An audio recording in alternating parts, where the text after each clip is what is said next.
எளிமையானது மிக பழமையானது ராஜயோகம் என்பது. இனிமையானது அது எளிமையானது மிக பழமையானது ராஜயோகம் என்பது.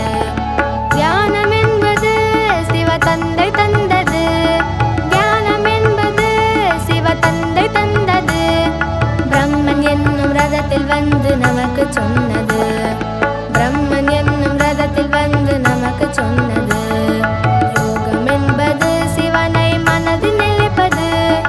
யோகம் என்பது சிவனை மனதில் நினைப்பது.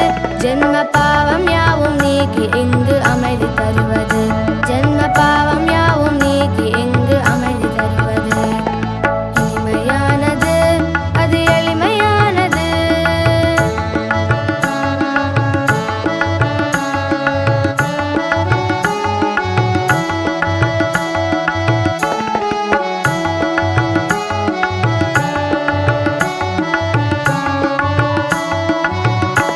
சிவதந்தை அவன் கட்டளையை ஏற்று நடப்பது. சிவதந்தை அவன் கட்டளையை ஏற்று நடப்பது. வாழ்வில் பயிற்சி செய்து இலகுவாகி பறந்து செல்வது. வாழ்வில் பயிற்சி செய்து இலகுவாகி பறந்து செல்வது. சிவதந்தை அவன் கட்டளையை ஏற்று நடப்பது. வாழ்வில் பயிற்சி செய்து இலகுவாகி பறந்து